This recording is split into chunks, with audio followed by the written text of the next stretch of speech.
First thing I've been just asking everybody is tell me of your experience in the 1974 season.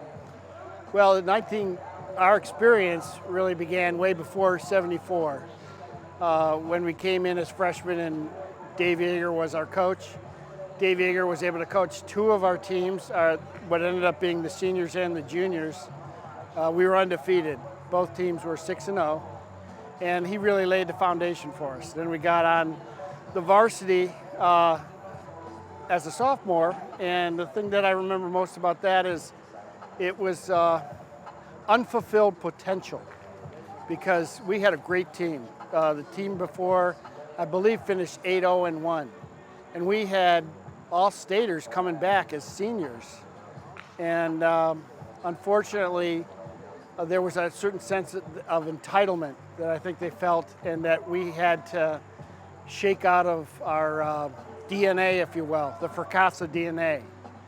My junior year, we started 0-3, and Coach was beside himself. He had never started a season 0-3 going back to Shrine, and it really frustrated him. And I think what happened was, at the time, the juniors and the seniors, who were Dave Yeager's boys that he brought up as freshmen, started getting into the starting positions and really started influencing the flow of that team.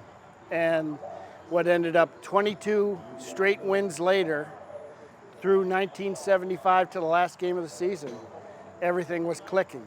And the other thing I remember about our team is we were so deep at every position that we were scared to get hurt, because we would be Wally pipped. We had guys like Mark Warner, who could have played. He could have started at Seaholm or Groves or any other local schools, public schools. He would have been their star running back, and he was a backup on the junior. He ended up being able to start as a senior and broke his leg, unfortunately. But it's guys like that that really push the starters to achieve what they could do. But there was never a nasty competition. You know, you had guys like Rock Road.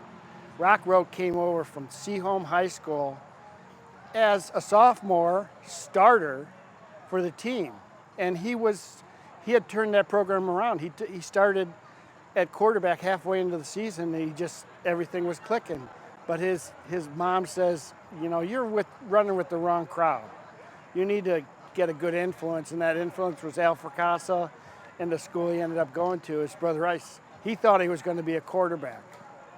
We had a quarterback named Don Hendricks. So Coach, in his wisdom, made him a tight end. And there were guys who were doing position switches all along. Kevin Hart, his father, was the only Heisman Trophy lineman to win a Heisman Trophy. He's the only lineman to win a Heisman Trophy. Kevin died to emulate his dad and wanted to be a tight end more than anything in the world. Coach made him a tackle. He was captain of the team. Kevin made a sacrifice, and 9-0 later, All-State. It has to do with sacrifices sometimes and the greater good. And that's the ultimate legacy of the team, is we always thought of the greater good, and we were truly a team. Tell me what it was like being the captain of that team. Well, like I said, I learned a lot when I was a sophomore of unfulfilled potential. And Kevin, Tom, and I came up as sophomores through the team. So we'd been through the bad times. And when it got our chance to lead the team, we said, you know, we don't want to repeat the same mistakes. You can make mistakes, you can lose. And we did lose. But unless you take something away from that and make it into a positive, which we're trying to do as leaders, you don't gain anything. And what we decided as leaders very early in the season is we'd sit down with everybody and we'd all take the pledge. We were 18 years old, it was legal to drink, and we said, hey, alcohol ruined the team 2 years ago. He says, you know, we're not going to let that happen to this team. We have too much potential. We need to finish. We had a lot of guys on our team. Mike Cullen went to the Little League World Series. We had winners, we just never finished. Mike didn't win the World Series. He went there. I went to the state in baseball for Pony and Colt League.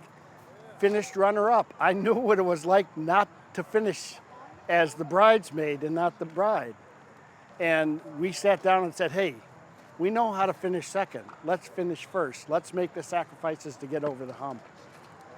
Is there one thing that you could remember that most people don't know about that team that you could share? Good question. I don't know. We've been pretty well covered. Just an idea. I mean, we weren't just talented. We were all good guys, and really the measure of that is none of these guys 50 years later are talking about the games. They're talking about what they pulled from their experience as champions and carried with them the rest of their lives. Half the team or more are CEOs. They're all leaders, and we got lightning in a bottle, and we lucked out with the 5 parishes: St. Hugo, Holy Name, St. Regis, Queen of Martyrs, and St. Bede, and there was still that neighborhood camaraderie. What's your biggest takeaway 50 years later? Treat everybody the same, and treat them well. The one thing I learned from Coach is everybody on your team is important. He taught me that because he told me I was the last guy picked on the team as a sophomore. And what are you going to do about it? And 3 years later, I ended up being captain of the state championship football team. That was my first lesson. What I carried with me, everybody's important. So I was in charge of a trade association, and whenever I traveled with our staff and when we'd put on a trade show, we'd be traveling with 20 or 30 people on our staff. Because of my frequent flyers, I always got a first-class ticket. And I went to the lowest person on our staff, whether that was a specialist or a clerk or our secretary, and I exchanged my seat with them. And I said, you're just as important on this team as I am, and this is your reward for putting on a great trade show. But it was always, the leaders eat last, right? In military parlance.